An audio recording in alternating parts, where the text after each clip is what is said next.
حسین ستارہ ابو ہریرہ نبی کا پیارا ابو ہریرہ۔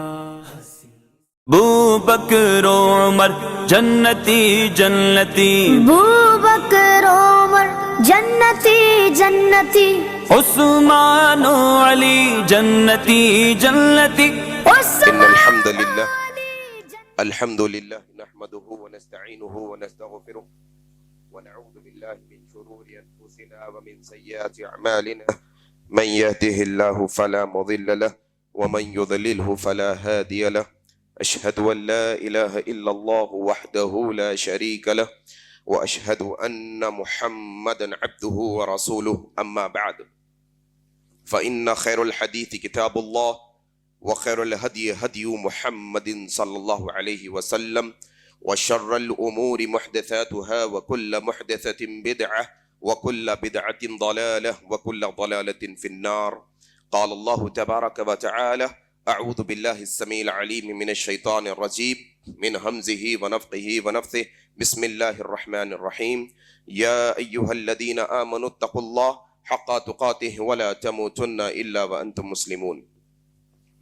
يا أيها الناس اتقوا ربكم الذي خلقكم من نفس واحدة وخلق منها زوجها وبث منهما رجالا كثيرا ونساء واتقوا الله الذي تساءلون به والأرحام إن الله كان عليكم رقيبا.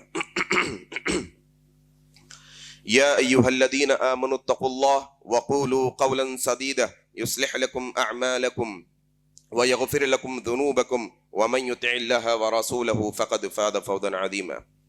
اعوذ باللہ من الشیطان الرجیم، رب اشرح لی صدری ویسر لی امری واحلل عقدۃ من لسانی یفقہوا قولی، آمین یا رب العالمین۔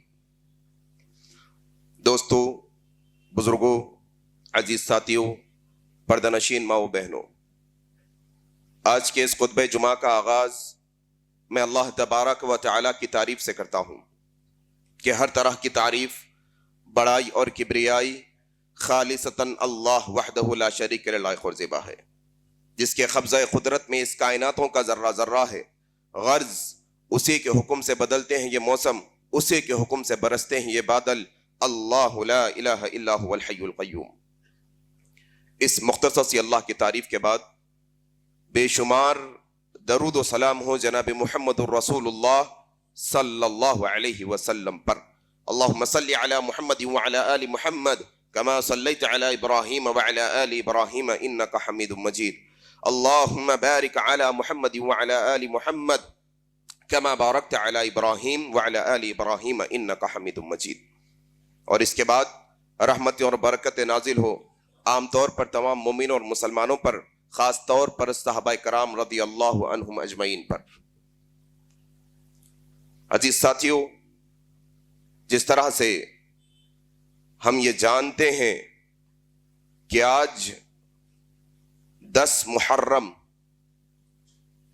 اور پچھلی دفعہ اللہ تبارک و تعالی نے آپ لوگوں کی خدمت میں بھیجا اور سیرت عثمان بن عفان رضی اللہ تعالیٰ عنہ پر چند اہم باتیں میں نے عرض کی، اور یہ بات خود سمجھنے اور آپ لوگوں کو سمجھانے کی کوشش کی کہ یہ نبی کے وہ صحابہ ہے جن کو اللہ نے عرش عظیم سے چنا ہے، یہ نبی کے وہ صحابہ ہے جن کو اللہ نے یہ مقام و مرتبہ عطا کیا ہے۔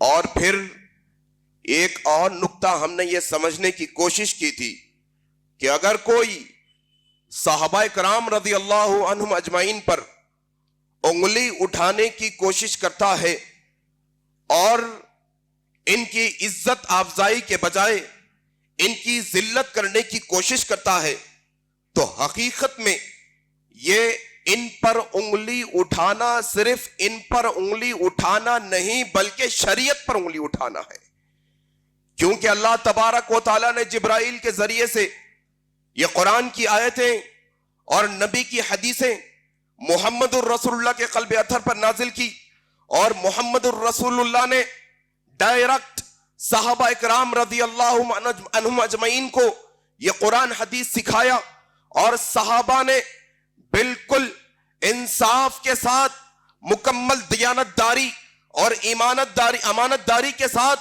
یہ ساری قرآن اور حدیث کی باتیں امت تک پہنچائی. اگر انہی کی ذات داغدار ہو جائے گی تو ان کی بچائی ہوئی باتیں بھی داغدار ہو جائیں گی. اگر ان پر انگلی اٹھائی جائے گی تو حقیقت میں یہ ان روایتوں پر انگلی اٹھائی جا رہی ہے جو اماں عائشہ نے روایت کی ہے. اگر ان پر انگلی اٹھائی جا رہی ہے تو اصل میں یہ ابو بکر صدیق کی روایت کردہ روایتوں پر انگلی اٹھائی جا رہی ہے. اگر ان پر انگلی اٹھائی جا رہی ہے تو حقیقت میں یہ ابو ہریرہ رضی اللہ تعالیٰ عنہ کی ہزاروں حدیثوں کا انکار کروانے کی کوشش کروائی جا رہی ہے. اگر ان پر انگلی اٹھائی جا رہی ہے تو حقیقت میں شریعت کا جو بنیادی اساس ہے، جو بنیاد ہے شریعت کی، اس کو بگاڑنے کی کوشش کی جا رہی ہے. تو آؤ تھوڑا سا اہل سنہ والجماعہ کے سارے طبقوں سے، اہل سنہ والجماعہ کے سارے جماعتوں اور فرقوں اور مسلکوں سے تھوڑا سا میں دل کی گہرائیوں سے ایک التجا کرتے ہوئے بات کی شروعات کروں گا. میرے بھائی، اپنے گھر کی لڑائی گھر کی ہے، اپنے گھر کے مسئلے گھر کے ہیں. انشاءاللہ آج نہیں کل حل کر لیں گے، انشاءاللہ آج نہیں کل حل کر لیں گے. لیکن یہ آستین کے سانپ جو شکل بدل کر، رنگ بدل کر، نام بدل کر ہماری صفوں میں آ کر گھس پڑے ہیں، ہمارے مسجدوں کے ممبروں سے، ہمارے مولویوں کی زبانوں سے ہمارے اپنے بھائیوں کا نام لگوا کر شیعت اور رافضیت کے گانے گوانے کی کوشش کر رہے ہیں اور ہمارے نوجوان نسل کو بہکانے کی کوشش کر رہے ہیں. آؤ تھوڑا سا انشاءاللہ 10 محرم کی بات چلی ہے تو تھوڑا سا پچھلی بار ہم نے یہ بات کی تھی، تم 10 محرم کے دن حضرت حسین کی شہادت کی بات کرتے ہو. ایک بات پھر واضح یہ کر دیتا ہوں، حضرت حسین کی شہادت کا انکار کسی کو نہیں ہے. حضرت حسین کا مقام جو اللہ کے نبی نے کہا جنتی نوجوانوں کے سردار، کسی کو اس کا انکار نہیں ہے. لیکن گلا کیا، شکوا کیا؟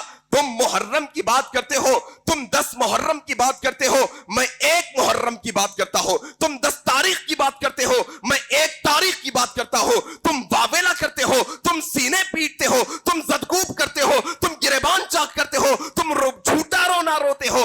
10 محرم کی تاریخ کا میں گلا کرتا ہوں، میں شکوا کرتا ہوں. 1 تاریخ کا امت آج سڑکوں پر کھڑے ہو کر 10 محرم کو اہل سنہ والجماعہ کی نوجوانوں کی بات کر رہا ہوں، اہل سنہ والجماعہ کے لوگوں کی بات کرنے لگا ہوں.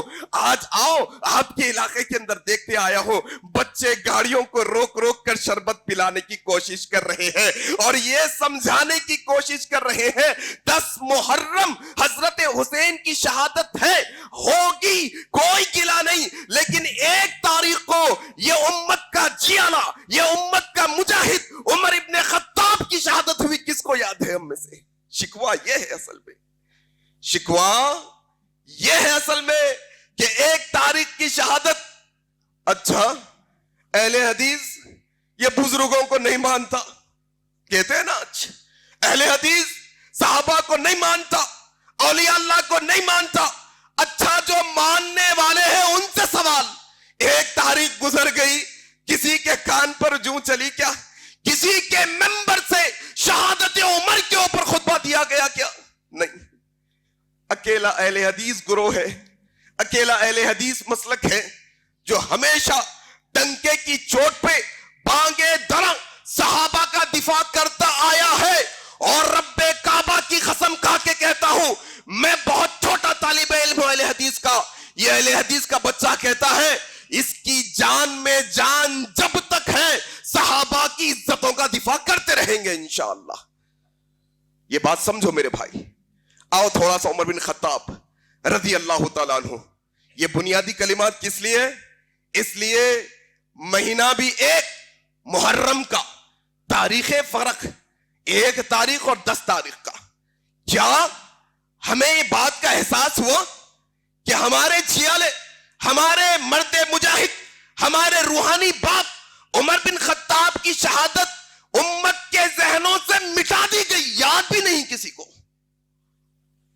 اختلاف کی بات کہنے والے ہوشیاری کر کر کہیں گے جناب 1 تاریخ کو عمر بن خطاب کی شہادت پہ اختلاف ہے نا. ہم کہتے ہیں ہاں 1 تاریخ میں اختلاف ہے، تو کیا 10 تاریخ پر سب متفق ہیں؟ نہیں, 10 تاریخ پر بھی اختلاف ہے امت کے اندر, بڑے بڑے علماء کے اندر. اختلاف کے باوجود تم یہ 10 تاریخ کو یاد رکھتے ہو اور 1 تاریخ کو بھلا بیٹھتے ہو. آؤ کس کی بات کرنے لگا ہوں, تھوڑا اپنے بچوں کو یہ سمجھاؤ, تھوڑا سمجھاؤ میرے بھائی. میں بار بار کہتا ہوں, لوگ کہتے ہیں آپ بہت چیختے ہیں. بھائی یہ بات چیخنے کی نہیں, یہ جذبات کی ہے. جب بات صحابہ کی عزت کی آتی ہے تو دل میں تکلیف ہوتی ہے. جب وہ باتیں, کیا فرصت نہیں نا ہمیں آج, ہمارے علماء کے بیان سننے کی فرصت نہیں تو رافضیوں کے کہاں سے سنتے تم جا کے؟ تمہارے اپنے سرزمین کے ذاکروں کے تقاریر یوٹیوب کے اوپر آج بھی موجود ہے. بانگے درا رافضیوں کے ذاکر ممبروں سے یہ بات کا اعلان کرتے ہیں, یہ ابو بکر صدیق نبی کی وفات کے بعد نعوذ باللہ مرتد ہو گیا تھا, نعوذ باللہ عمر پلٹ گیا تھا, عثمان پلٹ گیا تھا, اما عائشہ صدیقہ پر منافقوں نے نبی کے دور میں انگلی اٹھائی, یہ آج بھی زندہ ہے. اعوذ باللہ, ممبروں سے یوٹیوب کے ویڈیوز کے اندر بانگے درا اما عائشہ کو زانیہ کے القاب سے نوازا جاتا ہے اور ہم خاموش بیٹھے ہیں. میں نہیں کہتا, میں نہیں بھڑکاتا کہ اٹھو جاؤ لڑو, نہیں, لڑائی ہاتھ پائر کی نہیں ہوتی, لڑائی علم کی بھی ہوتی ہے. ذرا علمی لڑائی لڑنے کے قابل تو بن جاؤ, تھوڑا علم تو حاصل کر لو, تھوڑا پڑھو لکھو, تھوڑا جاننے کی کوشش کرو, کون دوست کون دشمن, کون اپنا کون پرایا, کون صحابہ کی عزت کرنے والا, کون صحابہ کی عزتوں کا دفاع کرنے والا, کون صحابہ کا دشمن, کون اللہ کا دوست, کون اللہ کا دشمن, کون نبی کا پیارا, کون نبی کا دشمن. یہ جاننے کی صلاحیت ختم ہو گئی امت کے اندر سے, بس اپنی زندگیوں میں ہے. میرے بھائی تھوڑی دیر برداشت کر لو, مجھ کو تھوڑی دیر برداشت کر لو اور یہ بات سمجھنے کی کوشش کرو. کبھی زندگی کے اندر, یہ مسجد ابراہیم کے پورے مصلیوں کو چیلنج ہے میرا, کبھی زندگی کے اندر تمہارے اپنے قریب میں رہنے والے ایک آدھ رافضی کے چھوٹے بچے کے ساتھ بات کر لینا. کس سے؟ رافضی کے چھوٹے بچے سے, 12-15 سال کے, 15 سال کے بچے سے پوچھنا اس سے, بیٹے بتاؤ علی کا کیا مقام, پھر اس کی باتیں سننا, پھر پوچھنا یہ ابو بکر کون, عمر کون, عثمان کون, عائشہ کون, پھر وہ بتائے گا, پھر وہ ایسی باتیں کرے گا. ہمارے وہ نوجوان جو 15 سال کی عمر میں کپڑے پہن کے پوزا مار مار کے فوٹو لینے میں مصروف, ٹک ٹاک کا پیج بڑھانے میں مصروف, یوٹیوب کا چینل یوٹیوبر بننے میں مصروف, اور رافضیت کے بچوں کو بچپن سے ٹریننگ دی جاتی ہے یہ باتوں کی. بچپن سے ان کے گھروں کے اندر سنیوں کے خلاف ان کے ذہنوں کے اندر ایک زہر بھرا جاتا ہے, وہ کہیں پر ظاہر کرتے ہیں اور کہیں پر چھپا کے رکھتے ہیں. آؤ تھوڑا بات کرنے لگا ہوں عمر ابن الخطاب رضی اللہ تعالیٰ عنہ کی. یہ امت کا جیالہ, یہ امت کا مجاہد, یہ امت کا مرد آہن, کہ یہ عمر وہ عمر ہے جو اسلام لانے سے پہلے بھی طاقتور تھا, اسلام لانے کے بعد بھی طاقتور ہے. اور عمر بن خطاب کی ایک اور خاص بات, یہ اسلام لانے سے پہلے بھی عمر تھا, اسلام لانے کے بعد بھی عمر رہا, نام تبدیل نہیں ہوا. یہ عمر بن خطاب رضی اللہ تعالیٰ عنہ مکے کی سرزمین پہ ہے, اللہ کے نبی کے کٹر دشمنوں میں شمار کیے جا رہے ہیں, اللہ کے نبی کے کٹر دشمنوں میں شمار کیے جا رہے ہیں. جس طرح سے غلاموں کے ظلم اور جو اسلام لاتے ہیں ان پر اپنا دبدبہ بنانے کی کوشش ہے. عمر بن خطاب کے بارے میں بہت ساری روایت آئی ہے کیسے اسلام میں آئے. ایک آدھ واقعہ نہیں, تقریباً 6 سال کی پوری کڑی محنت کے بعد عمر بن خطاب اسلام میں آئے ہیں. اور سب سے بڑی محنت کیا جانتے ہو؟ اللہ کے نبی جناب محمد الرسول اللہ گھر میں اپنے جاگے ہیں, عمر اپنے گھر میں سوئے ہیں. کب کی بات کرنے لگا ہوں؟ عمر ایمان نہیں لائے ہیں ابھی, نبی اپنے گھر میں جاگے ہوئے ہیں, عمر اپنے گھر میں سوئے ہوئے ہیں. محمد الرسول اللہ اپنے کپ کپاتے ہاتھوں کو اللہ کی بارگاہ میں اٹھاتے ہیں, کہتے ہیں مولا مولا اسلام کو طاقت کی ضرورت ہے. اللہ کا نبی, یا اللہ یہ تیرا نبی تجھ سے عمر کے اسلام کا سوال کرتا ہے, اللہ عمر کو اسلام کی ہدایت دے کر اسلام کو عزت سے سرفراز فرما دے, اسلام کو طاقت سے نواز دے. عمر اٹھے ہیں دوسرے دن, نکلے ہیں, کعبے کی سرزمین پر کھڑے ہیں. اللہ کے نبی سورہ حاقہ تلاوت کر رہے ہیں. سورہ حاقہ قرآن سنا, شزدر رہ گئے. کہا یہ تو کلام کسی شاعر کا لگتا ہے. وما ہوا بقول شاعر, یہ شاعر کا کلام نہیں. اللہ کے نبی نے آیت پڑھی, دنگ رہ گئے. کہا ہو سکتا ہے یہ کاہن کا کلام ہوگا. وما ہوا بقول کاہن, اللہ کے نبی نے سورہ حاقہ کی تلاوت کری. اسی وقت فوراً دل میں ہیبت اتاری ہوئی اور کہا یہ کیا ماجرا ہے. دل میں سوچتا ہوں, نبی زبان سے جواب دے دیتے ہیں. دل میں ڈاؤٹ کرتا ہوں, دل میں شبہ کرتا ہوں, نبی قرآن کے ذریعے سے جواب دیتے ہیں. دل میں اسلام اترنے لگا. ایک دن یہ بھی آیا کہ طے کر لیا کہ آج اسلام قبول کر لوں گا. لیکن آنے کی کیفیت کیا کیفیت سے آ رہے ہیں؟ ننگی تلوار پکڑ کے آ رہے ہیں نبی کی بارگاہ میں. لوگوں نے دیکھا عمر نبی کے گھر کی طرف بڑھ رہے ہیں, دار ارقم کی طرف بڑھ رہے ہیں. لوگوں نے دیکھ کر حضرت حمزہ کو اطلاع دی. حضرت حمزہ آ کر کہنے لگے یا رسول اللہ فکر مت کریے, اگر عمر اچھے ارادے سے آ رہا ہے تو ٹھیک ہے, وگرنہ عمر کی تلوار سے عمر کا کام تمام کر دیا جائے گا. پریشان مت ہو. عمر آئے, دروازہ کھولا گیا ہے. نبی جانتے ہیں یہ ننگی تلوار کاٹنے کے لیے نہیں, جھکنے کے لیے آئی ہے. نبی جان گئے ہیں. حضرت حمزہ دروازے پر کھڑے ہیں. جیسے ہی عمر قریب آئے, اللہ کے نبی تیزی سے آگے بڑھے, حضرت حمزہ کو بازو کیا, دروازہ کھولا اور کہا عمر آخر اب بھی وقت نہیں آیا کہ تم اللہ کے توحید کا اعلان کر دو. عمر بن خطاب نے کہا یا رسول اللہ, یا رسول اللہ, یہ ننگی تلوار لے کر آپ سے بدلہ لینے کے لیے نہیں, آپ سے معافی طلب کرنے کے لیے آیا ہوں. یا رسول اللہ, اسی لیے آیا ہوں کہ آپ کا غلام بن جاؤں, آپ کے خدمت میں زندگی گزاروں. اللہ کے نبی نے کہا عمر تم آئے نہیں لائے گئے ہو. عمر تم آئے نہیں بلکہ اللہ کی طرف سے بھیجے گئے ہو. آؤ عمر آگے بڑھے, گلے سے لگایا, کہا عمر اللہ اکبر. ایک بڑی طاقت اللہ نے عطا کی. صحابہ کہتے ہیں اللہ کے نبی کی تکبیر کے بعد سارے صحابہ نے تکبیر کہی, تکبیر اللہ اکبر, اللہ اکبر, اللہ اکبر. مشرکان مکہ کہنے لگے کیا ہو گیا ان لوگوں کو, آج ذرا آوازیں بڑی نکل رہی ہے. عمر بن خطاب نے کہا یا رسول اللہ میرے دل کی خواہش ہے, میرے دل کی خواہش ہے کہ مکے کی زمین پر جماعت کے ساتھ نماز ادا ہو. آؤ یا رسول اللہ, یہ مکہ کا کون ہے, کون ایسی ماں ہے جس نے عمر کا مقابلہ کرنے والی اولاد جنی ہے.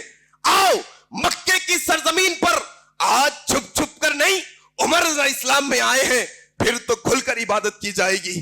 یہ عمر بن خطاب کے واقعات ہیں. اور لوگ کہتے ہیں اسلام زندہ ہوتا ہے کربلا کے بعد, اور عمر بن خطاب کا اسلام میں آنا کسی کو یاد نہیں. عمر بن خطاب کے بعد وہ مسلمان جو چھپ کر نماز پڑھا کرتے تھے, آج عمر کی ہیبت, عمر کی طاقت کا, عمر کے جاو جلال کا یہ انداز کہہ رہے ہیں ہے کوئی بیوی جو اپنے شوہر کو بھیج کر بیوہ ہونا چاہتی ہے تو بھیجے, ہے کوئی ماں جو یتیم کروانا چاہتی ہے اپنے بچوں کو تو اس کو بھیجے. عمر بن خطاب کی یہ کیفیت کے ساتھ آئے ہیں مکے کی سرزمین پر. نماز ادا ہوئی. نماز کے بعد مشرکان مکہ دشمن ہو گئے. پلان کیا کہ عمر کو بٹھانا ضروری ہے. یہ بڑی طاقت چلی گئی ادھر, عمر کو خاموش بٹھانا ضروری. معلوم ہوا ماموں کو عمر بن خطاب کے. مشرکان مکہ کے پاس جا کر کہا دیکھو یہ عمر ابن الخطاب میرے خاندان کا آدمی ہے, میں اس کا ماموں, اسے پناہ دیتا ہوں, امان دیتا ہوں, کوئی اس پر انگلی نہ اٹھائے. کہا ٹھیک ہے, تم کہتے ہو تو نہیں اٹھاتے. عمر بن خطاب کو بات معلوم ہوئی کہ ماموں پناہ دے رہے ہیں. ماموں کے پاس گئے, ماموں اسلام میں آ کر پناہ دیتے ہو تو ٹھیک ہے, ورنہ تمہاری پناہ تمہارے حوالے. عمر کو کسی کی پناہ کی ضرورت نہیں, حوالے کیا پناہ. کہا کسی میں جرت ہے تو آؤ عمر کا مقابلہ کرنے کے لیے. یہ عمر میرے بھائی, اسلام زندہ ہوتا ہے ہر کربلا کے بعد, اور امت کی شجاعت اور بہادری کے قصے ختم. امت امت کے اندر عمر کی طاقت کے قصے ختم, ان کی سیرت مسئلہ ختم. اللہ اکبر. آؤ میرے بھائی ایک اور بات واضح کرتا ہوں, حالانکہ بات یہ جملے صحیح نہیں, یہ بتانے کے لیے بات کر رہا ہوں کہ رافضیت آج کلر بدل کے ہماری صفوں میں آ چکی ہے. کیا رافضیت کلر بدل کر ہماری صفوں میں داخل ہو چکی ہے؟ ایک وقت وہ تھا جو کالے کلر سے ان کو ہم پہچانا کرتے تھے, لیکن آج یہ پیلے کلر والے بھی ہو گئے, یہ ہرے کلر والے بھی ہو گئے, یہ سفید کلر والے بھی ہو گئے. کلر بدل بدل کے ہماری صفوں میں آئے ہیں. اس کی ایک دلیل آپ کو دینا چاہتا ہوں. کیا جملے غلط لیکن بطور دلیل رافضیت کیسے ہمارے اندر گھسی؟ اہل سنہ والجماعہ کے اندر ایک فرقہ ہے جو غیر اللہ سے مدد طلب کرتا ہے. جھنڈوں پر چبوتروں پر لکھتا ہے مدد یا غوث اعظم لکھتا ہے نا. ہاں, خلفاء کے اندر بھی ایک خلیفہ کے تعلق سے مدد طلب کرتا ہے, یا علی مدد کہتے نہیں کہتے.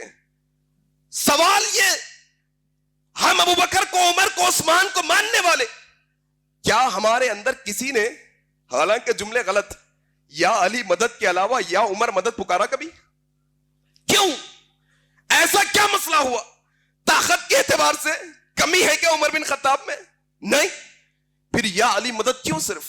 کیوں؟ کیونکہ ہمیں جو پٹی پڑھائی گئی ہے وہ رافضیت کی پٹی ہے. رافضیت کی پٹی. کئی مسئلوں کے اندر یہ رافضی. ابھی آ رہا تھا آپ کے پاس خطبہ دینے کے لیے, یو پی کی سرزمین سے فون آیا, تم نے ڈالی ہے کلپ ابو بکر کے پہلا نمبر, آؤ مناظرہ کرتے ہیں. میں نے کہا کر لیں گے مناظرہ, کوئی مسئلہ نہیں, کوئی مسئلہ نہیں, کر لیں گے مناظرہ, لیکن یہ تو بتاؤ کہ کیا علی کا پہلا نمبر ہے؟ پھر کہنے لگا, اس کے الفاظ کال کی ریکارڈنگ موجود ہے, کہنے لگا میں تمہارے مسلک کے عالموں سے ثابت کر دوں گا علی کا پہلا نمبر ہے. اعوذ باللہ.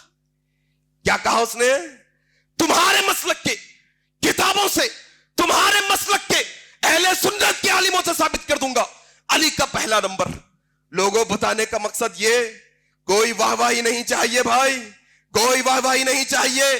یہ خطبہ سن کے اگر تم ذری دیر کے لیے جذبے میں آ کے چلے جاتے ہو, تمہارا آنا بھی بیکار, میرا کہنا بھی بیکار. اگر تمہاری زندگی میں تبدیلی آتی ہے, صحابہ کی محبت آتی ہے, صحابہ کی عزت کا دفاع کرنے کا جذبہ آتا ہے, پھر یہ خطبے کا فائدہ, یہ سننے کا بھی فائدہ, سنانے کا بھی فائدہ. کیا کہا؟ تمہارے عالموں سے ثابت کر دوں گا. کیا ثابت کروں گا؟ ابو بکر کا پہلا نمبر نہیں. کس کا پہلا نمبر؟ لوگوں یہ گنتی ہم نے نہیں بنائی, یہ مقام ہم نے نہیں دیا, ہماری مجال ہی نہیں کہ ہم شریعت میں دخل اندازی کرے. ہماری تو روح تھرا جاتی ہے ہاں اللہ کے قانون میں مداخلت کرنے سے, ہماری تو روح تھرا جاتی ہے نبی کے فرمان میں مداخلت کرنے سے. آؤ سنو, امت کے جیالوں کو, اہل سنہ والجماعت کے نوجوانوں کو, ایک ایک مسلک کے نوجوان کو یہ بات کی تعلیم دو. یہ جو گنتی ہم گنتے ہیں, ابو بکر پہلے, پھر عمر, پھر عثمان, پھر علی, یہ گنتی ہماری نہیں ہے. رب کعبہ کی قسم یہ نبی نے بتائی ہے. آؤ وہ وقت بھی یاد کرو, ہمارے بچوں کو یہ بتاؤ, مدینے کی سرزمین, صحابہ مدینے کی مسجد میں بیٹھے ہیں, اللہ کے نبی تشریف لا رہے ہیں. انداز کیا ہے؟ سیدھے ہاتھ کی جانب ابو بکر ہے, سیدھا ہاتھ ابو بکر کے کندھے پر ہے, بایاں ہاتھ اس عمر کے کندھے پر ہے, بیچ میں نبی صلی اللہ علیہ وسلم چل رہے ہیں. صحابہ دیکھ کر کہنے لگے, یا رسول اللہ آپ پہلے سے خوبصورت ہیں, آپ جیسا خوبصورت کوئی ماں نے آج تک نہیں جنا, آپ کا چہرے انور دیکھ کر خوشی ہو جاتی ہے. یا رسول اللہ لیکن آج آپ اور زیادہ حسین لگ رہے ہیں, آج آپ اور زیادہ خوبصورت لگ رہے ہیں. اللہ کے نبی نے مقام مرتبہ بتاتے ہوئے کہا, مدینے میں موجود ہے علی بھی, عباس چچا بھی موجود ہے, علی کے بھائی عقیل بھی موجود ہے, عباس کے بیٹے عبداللہ بھی موجود ہے, حسن و حسین بھی موجود ہے. صحابہ کا جنب غفیر ہے. مدینے کی سرزمین پر اللہ کے نبی تشریف لائے ہیں, سیدھا ہاتھ ابو بکر کے کندھے پر, بایاں ہاتھ عمر بن خطاب کے کندھے پر. صحابہ نے کہا, یا رسول اللہ کیا خوبصورت منظر ہے, کیا زیادہ اور خوبصورت لگ رہے ہیں. اللہ کے نبی نے رہتی دنیا تک کے اہل سنہ والجماع کے لوگوں کو, صحابہ کے جان نثاروں کو, صحابہ سے محبت کرنے والوں کو عقیدہ سکھایا اور کہا لوگوں سنو, یہ منظر تمہیں پسند ہے, ابھی جبرائیل آیا تھا, اللہ نے کہا ہے اللہ کو بھی یہ منظر پسند ہے. اے یا رسول اللہ, قیامت کے دن جب روزے محشر آپ آئیں گے تو اسی حالت میں سیدھے ہاتھ ابو بکر ہوں گے, بائیں ہاتھ عمر ہوں گے آپ کے. کس نے دیا مقام؟ محمد رسول اللہ نے دیا.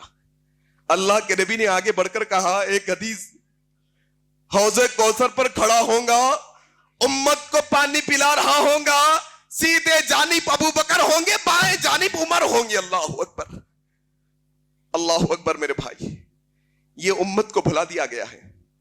بات تانا دینے کی نہیں, لعنت کرنے کی نہیں. ارے لعنت کس کو کرے, ہمارے سب ہے, یہ سب صحابہ ہمارے ہیں, ہم لعنت کرنے والے نہیں. ابو بکر ہمارے, عمر ہمارے, عثمان ہمارے, علی ہمارے, حسن و حسین ہمارے, معاویہ ہمارے, عباس ہمارے, زبیر ہمارے, طلحہ ہمارے, ابو عبیدہ ہمارے. ہم کسی کو گالی نہیں بکتے, ان کے لیے ہم دعائیں کرتے ہیں. اللہ اکبر. سمجھو بات. عمر بن خطاب رضی اللہ تعالیٰ عنہ, یہ مکے کی سرزمین پر اکیلا جیالا, میرے بھائی اکیلا جیالا. بدر کے اندر آئے, اینٹ سے اینٹ بجا دی. تبوک میں گئے, دشمنوں کی اینٹ سے اینٹ بجا دی. یہ امت کا جیالا. ان کے بارے میں پڑھو, ایک محرم شہادت کا دن, اختلاف کے ساتھ. کچھ لوگ کہتے ہیں یاد رکھنے کے لیے, علم کے لیے بات کہہ رہا ہوں, 26 تاریخ بھی ہے. کون سی؟ ذی الحجہ کی. 27 تاریخ کوئی کہتے ہیں, لیکن ایک تاریخ کا بھی ذکر آیا ہے, ماہ محرم. آؤ تھوڑا یہ بات سمجھنے کی کوشش کرو. عمر بن خطاب رضی اللہ تعالیٰ عنہ مقام کی بات کرتے ہو, مرتبے کی بات کرتے ہو, کہتے ہو عمر نے خلافت چھینی علی سے. آؤ سنو, صحیح بخاری کی روایت, امت کے جیالوں کو یہ بات بتاؤ کون ہے اب راوی؟ علی کے بیٹے ہیں. کون؟ علی کے بیٹے رضی اللہ عنہ. ایک اور مسئلہ بھی واضح کر دیتا ہوں, محمد رسول اللہ کی بیٹی فاطمہ, پھر اور 3 بیٹیاں اور 3 بیٹوں کا نام امت نہیں جانتی. کیوں؟ رافضیت بھاری ہمارے پاس, رافضیت کا رنگ چڑھا ہے. علی رضی اللہ تعالیٰ عنہ, بیٹے کہوں گا دونوں بیٹوں کا نام آئے گا, حسن و حسین. یہی نا؟ نہیں. محبت دیکھو حضرت علی کی. حضرت علی نے فاطمہ الزہرا کے انتقال کے بعد نکاح کیا, اولاد ہوئی, اللہ نے بیٹا دیا. پوچھا علی بیٹا دیا اللہ, نام کیا رکھنے والے ہو؟ کہا میرے سرکار آقا کے نام پر, محمد نام پر اس کا نام محمد رکھوں گا. رکھا محمد, محمد بن حنفیہ, ان کے نام سے مشہور ہوئے. ایک اور بیٹا اللہ نے دیا. پوچھا علی پہلے بیٹے کا نام تو محمد رکھ دیا, اب ایک اور بیٹا اللہ نے دیا, کیا نام رکھتے ہو؟ کہا لوگوں سنو, یہ کائنات کے اندر محمد کے بعد اگر کوئی نام ججتا ہے تو وہ ابو بکر ججتا ہے. اللہ اکبر. ایک اور بیٹا دیا. کہا اب کیا نام رکھنے والے ہو علی؟ کہا ابو بکر کے بعد اگر کوئی نام اچھا لگتا ہے تو وہ عمر لگتا ہے, میرے بیٹے کا نام عمر ہے. ایک اور بیٹا اللہ نے دیا. پوچھا علی کیا نام رکھنے والے ہو؟ کہا عمر کے بعد اگر کوئی نام آ سکتا ہے تو وہ علی, عثمان کا نام ہے. اللہ اکبر. اسی لیے حضرت محمد بن حنفیہ حضرت علی کے بیٹے, بخاری کی صحیح روایت, پوچھتے ابو اے بابا جان بتاؤ محمد الرسول اللہ کے بعد سب سے اونچا مقام مرتبہ کس کا ہے؟ کہا بیٹے محمد الرسول اللہ کے بعد سب سے اونچا مرتبہ ابو بکر کا ہے. اللہ اکبر. کس کے الفاظ؟ حضرت علی ابن طالب کے. تم کہتے ہو خلافت چھینی, اتنی دوستی کہ نبی کے بعد مقام دیتے ہو, تم الزام لگاتے ہو عمر بن خطاب پر. پھر بیٹے نے سوال کیا, بتاؤ بابا اللہ کے نبی کے بعد ابو بکر کے بعد پھر کس کا درجہ ہے؟ کہتے ہیں عمر ابن الخطاب کا درجہ بیٹے. محمد بن حنفیہ ایک اور روایت میں کہتے ہیں دل میں میرے خیال آیا کہ ابا کا نام کب آئے گا, ابو اپنا نام کب لیں گے. اب میں نے سوال بدل دیا. اب کیا کہہ رہا تھا, ان کے بعد کس کا درجہ ہے, اب سوال بدل کر کروں گا, ہوشیاری سے کروں گا. کہا ابا عمر کے بعد آپ کا درجہ ہے نا. کہا بیٹے نہیں, عمر کے بعد تیسرے نمبر والے کا درجہ ہے, تمہارا باپ تو عام آدمیوں میں سے ہے. اللہ اکبر. علی ابن طالب رضی اللہ تعالیٰ عنہ, یہ امت کے جیالے جنہوں نے امت کو پیغام دیا میرے بھائی, ان کے اندر بڑی دوستی.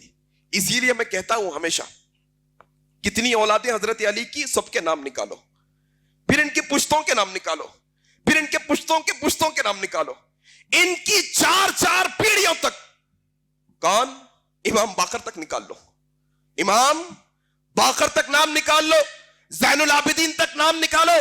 ان کی ساری اولادوں کے نام میں 2 نام تمہیں ضرور ملیں گے, ایک ہوگا ابو بکر, دوسرا ہوگا عمر. اللہ اکبر. تم 10 محرم کی بات کرتے ہو, 60 لوگ شہید ہوئے, ذرا 60 کا نام تو لے کر بتلاؤ اپنے ممبروں سے, تمہارے اپنے ممبروں سے. تم کربلا میں شہید ہونے والے سارے شہداء کا نام لے کر تو بتاؤ, مسئلہ ہی واضح ہو جائے گا. تم وہ 60 کا نام لوگے, وہ لسٹ مکمل ہی نہیں ہوگی ابو بکر اور عمر کا نام لیے بغیر. کیوں؟ تاریخی روایات چاہے رافضیوں کی ہو چاہے سنیوں کی ہو, یہ بات کہتی ہے کربلا کی سرزمین پر جو سب سے پہلے شہید ہوئے, پہلے شہید ہونے والے کا نام ابو بکر ہے. اللہ اکبر. حضرت علی کی اولادیں, ابو بکر شہید ہوئے, عمر شہید ہوئے, عثمان شہید ہوئے, اور امت کو کیا سبق پڑھایا جا رہا ہے.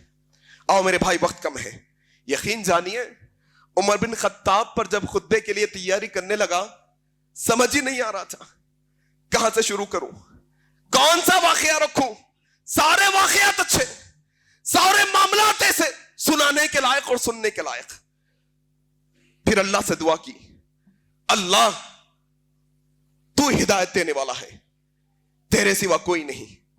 اللہ زبان کو یہ ہدایت دے کہ وہ باتیں زبان نکالے جو ہم سب کے لیے بہتر اور ہدایت کے لیے مشعل راہ ہو. اللہ زبان سے وہ باتوں کو نکالنا جس سے ہمارے سینوں میں صحابہ کی محبت اور افل بڑھ جائے. یا اللہ, یہ دعا کر کر باتوں کو شروع کیا. چند اور باتیں آپ کے سامنے عرض کرنا چاہتا ہوں, وہ یہ کہ عمر بن خطاب رضی اللہ تعالیٰ عنہ زندہ ہے, سرزمین مدینہ پر ہے. اللہ کے نبی نے کہا, عمر آج میں نے خواب دیکھا. اللہ اکبر. کس کا خواب؟ محمد الرسول اللہ کا خواب.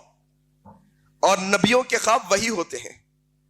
لوگوں, بزرگوں کے خواب وہی نہیں ہوتے کہ بزرگ نے خواب دیکھا کتاب لکھ ڈالی, بزرگ نے فلانا خواب دیکھا یہ بات کہہ ڈالی. اسلام کے مسئلے خوابوں سے حل نہیں, لیکن نبی کے جو خواب ہوتے ہیں وہ وہی ہوتے ہیں. نبوت کا حصہ ہے نبی کے خواب. نبی نے کہا, خواب میں نے دیکھا کیا, ایک بڑا کھیت ہے, میں پانی سین کر کھیت میں ڈال رہا ہوں. پھر میں نے ڈول ابو بکر کو دیا, ابو بکر 1-2 ڈول لیے اور تھک گئے. پھر اس کے بعد ابو بکر نے ڈول عمر کو دیا. عمر آئے, پانی کو نکالنے لگے کنویں سے, ایسا پانی کو نکالا کہ سارا کا سارا کھیت سیراب ہو گیا. لوگوں نے کہا کہ اب بس. صحابہ نے پوچھا, یا رسول اللہ کیا تعبیر ہے؟ کہا کہ میرے بعد میرا عمر اسلام کو, دین اسلام کو اتنا پھیلائے گا کہ دنیا کے کونے کونے تک عمر کی خلافت ہوگی. یہ عمر بن خطاب کے لیے اللہ کے نبی نے بشارت دی. ایک اور بشارت کیا دی؟ کہا, عمر میں گیا آسمانوں کی سیر کرنے, جنت میں ایک بڑا عالیشان محل دیکھا. عمر دیکھا میں نے محل, خواہش ہوئی کہ محل میں جاؤں. اتنا بہترین محل, خواہش ہوئی ہو سکتا ہے کہ میرا محل ہو. قریب ہوا, پوچھا فرشتوں سے کس کا محل؟ کہنے لگے یہ قریش کے ایک نوجوان کا محل ہے. کہا کون نوجوان؟ کہا اس کا نام عمر ہے ابن الخطاب رضی اللہ تعالیٰ عنہ. اندر جانے والا تھا، اچانک ایک عورت نظر آئی عمر، جو محل میں ٹہل رہی تھی یا کچھ کام کر رہی تھی. عمر تمہاری غیرت نے مجھے روک دیا. اللہ کے نبی کے سامنے عمر بن خطاب بیٹھے ہیں، زار و خطار رو رہے ہیں. یا رسول اللہ، یہ آپ کا غلام آپ پر غیرت کرے گا؟ آپ چلے جاتے بیوہ کی طرح میرے محل کے اندر، میں آپ پر غیرت کھاؤں گا؟ اللہ اکبر. یہ عمر بن خطاب رضی اللہ تعالیٰ عنہ جنت کی بشارتیں عمر بن خطاب رضی اللہ تعالیٰ عنہ کو دی. اور کیا، ایک اور اہم مسئلہ واضح کر دیتا ہوں. بہت لوگ ہیں امت کے اندر جو اہل بیت کی محبت کے نام پر اپنے سینوں کے اندر عمر بن خطاب کا بغض پالتے ہیں، اپنے دلوں کے اندر عمر بن خطاب کی دشمنی پالتے ہیں. آؤ یہ حدیث سنو جس کے راوی حضرت سعد بن ابی وقاص ہے. صحیح بخاری کی روایت، کہتے ہیں میں نبی کے ساتھ تھا، چھوٹی چھوٹی بچیاں نبی کے ارد گرد کھیل رہی تھی، اللہ کے نبی سے کچھ مانگ رہی تھی، بڑی بڑی آوازیں کر رہی تھی. ایک آدھ بچی دف بجا رہی تھی، کھیل کود میں مصروف ہے. ابو بکر آئے، بچیاں کھیلتی رہ گئی. عمر آئے، بچیاں بھاگ نکلی، دف کو اپنے نیچے چھپا لیا. اللہ کے نبی صلی اللہ علیہ وسلم نے کہا دیکھو دیکھو یہ کیسا عمر سے خوف کھاتی ہے، کیسے عمر سے خوف کھاتی ہے. یہ عمر کے خوف سے بھاگ گئی. پھر اللہ کے نبی نے کہا عمر تو میرا وہ عمر ہے، یہ بچیاں تو بہت دور، تو وہ عمر ہے جس سے ایک شیطان بھی اپنے راستہ تبدیل کرنے پر مجبور ہو جاتا ہے. اللہ اکبر. شیطان راستہ تبدیل کر دیتا ہے. مدینے میں ایک بڑا بہترین واقعہ ہوا، سننے کے لائق ہے، بچوں کو بتانا اپنے. مدینے میں پڑھنے والے ایک اسٹوڈنٹ یہ واقعے کا ذکر کرتے ہیں. کہتے ہیں مدینے میں داخل ہونے کے الگ الگ دروازے، ایک دروازے کا نام باب عمر رضی اللہ تعالیٰ عنہ. کیا دیکھا یہ طالب علم نے کہ چند لوگ ایسے ہیں جو باب عمر سے داخل نہیں ہو رہے، گھوم پھر کر دوسرے دروازے سے داخل ہو رہے ہیں. ایرانی مجوسیوں کے خاندان سے. کہا کہ یہ لوگ باب عمر سے کیوں داخل نہیں ہو رہے؟ اپنے استاد کے پاس گئے. کہا استاد محترم، میں نے چند لوگوں کو دیکھا مدینے کے اندر عمر بن خطاب کے نام کے دروازے سے داخل نہیں ہو رہے، کیا وجہ؟ استاد محترم نے بڑی بہترین بات کہی. کہا بیٹے کیا تم نے نبی کی وہ حدیث نہیں پڑھی کہ جہاں عمر ہوتا ہے وہاں سے شیطان بھاگ جاتا ہے؟ اللہ اکبر. اور وہ شیطان یہ ہے جو اپنے سینوں کے اندر عمر بن خطاب کی دشمنی پال رہے ہیں. وہ شیطان ہی ہے جو عمر بن خطاب کے تعلق سے اپنے سینوں میں بغض پال رہے ہیں. آؤ میرے بھائی، باتیں بہت لے کر آیا تھا لیکن وقت اس بات کی اجازت نہیں دیتا، وقت اس بات کی اجازت نہیں دیتا. اتنا کہہ دیتا ہوں جب بھی عمر بن خطاب کا تذکرہ آئے تو ان کی عظمت کے تعلق سے یہ بات کو ہمیشہ یاد رکھنا. راوی حدیث حضرت ابو ہریرہ ہے، صحیح بخاری کی روایت. اللہ کے نبی نے کہا پچھلی امتوں میں الہامی لوگ ہوتے تھے، الہامی اشخاص ہوتے تھے، میری امت میں اگر کوئی الہامی شخص ہے تو وہ عمر ہے. پھر اسی طریقے سے ابن عمر کہتے ہیں ترمذی کی روایت، اللہ کے نبی نے کہا اللہ تبارک و تعالی نے عمر کی زبان، عمر کے دل پر حق کو لکھ دیا ہے. جو دل میں سوچتا ہے وہی حق ہے، جو اس کی زبان سے نکلتا ہے وہی حق ہے. اللہ نے اس کی دل و زبان پر حق لکھ دیا ہے. لوگوں تھوڑا سمجھو یہ عمر بن خطاب کا مقام کیا، ادھر دل میں ارادہ، ادھر سے جبرائیل کی وحی، ادھر سے خواہش، ادھر سے اللہ کا حکم. اللہ تبارک و تعالیٰ نے عمر بن خطاب کو جو مقام عطا کیا. اللہ کے نبی صلی اللہ علیہ وسلم بیٹھے ہیں اور حضرت عمر بن خطاب کہتے ہیں یا رسول اللہ، یا رسول اللہ، کاش مقام ابراہیم کو ہم جائے نماز بنا لے، نماز کی جگہ کیوں نہ بنا لے. ابھی کاش کے لفظ نکلے منہ سے، ابھی قاہد ظاہر ہوئی، دندناتے ہوئے جبرائیل آئے ہیں، کہنے لگے واتخذوا ابراہیم مصلی. عمر کی بات کو مان لیا گیا ہے عرش کے اوپر. اب آج کے بعد جو مکے میں جائے گا 2 رکعت مقام ابراہیم پر ادا کر کے آئے گا. یہ عمر وہ عمر ہے. کہتے ہیں کاش نبی کی بیویاں، امت کی مائیں پردہ کرتی. اللہ جبرائیل کو بھیجتا ہے آج کے بعد نبی کی بیویاں، امت کی مائیں، امت کی بہنیں، امت کی عورتیں جب بھی نکلیں گی